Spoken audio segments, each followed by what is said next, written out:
The Man of Law's Tale is the fifth of the Canterbury Tales by Geoffrey Chaucer, written around 1387.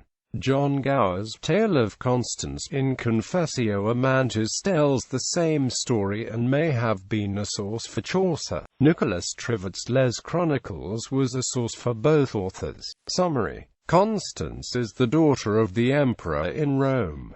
Syrian merchants report her great beauty to the Sultan. A marriage contract is negotiated by her father which requires the Sultan and his subjects to convert to Christianity. The Sultan's mother, enraged that her son would turn his back on Islam, connives to prevent this by massacring her son and the wedding party and having Constance set adrift on the sea. Her adventures and trials continue after she is shipwrecked on the Northumberland coast. The validity of her Christian faith is proved by two miracles.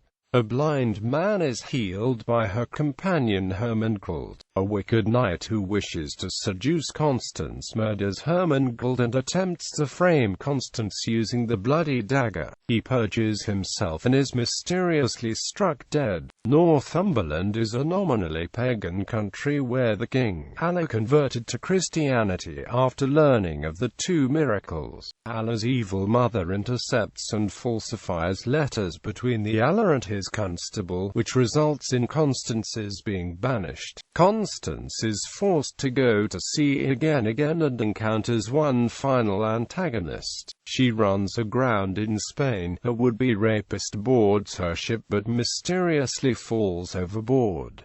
She is found by a senator of Rome. He is returning from a mission to Barbary where he revenged the slaughter of Christians by the Sultan's mother. The senator takes Constance back to Italy to serve as a household servant. King Allah, still heartbroken over the loss of Constance, goes to Rome on a pilgrimage and fortunately finds Constance. In the end, the couple return to Northumberland. Allah dies a year later, and the baby boy becomes the king. The man of law is a judicious and dignified man, or at least he seems so because of his wise words. He is a judge in the court of assizes by letter of appointment from the king, and has many goods and robes. He can draw up a legal document, the narrator tells us, and no one can find the flaw in his legal writings. The man of law rides in informal, silk-adorned clothes. GP analysis. Saints Lives genre. The tale is meant as a morally uplifting story and is similar to hagiography, or stories of the saints' lives, which were common popular literature of the time. Constance, as her name suggests, is constant to her Christian religion despite the attacks and testing it receives from the pagans and heathens she meets on her travels. Rhetoric. The man of law tells his story in a pompous, overblown style as if he is defending Constance in a court of law. He also uses several rhetorical figures such as "so's ye shall hear" and "of which I told," taken straight from the manuals of rhetoric of the day, to emphasize Constance's noble character, as well as the teller's lawyerly skills, and state her case.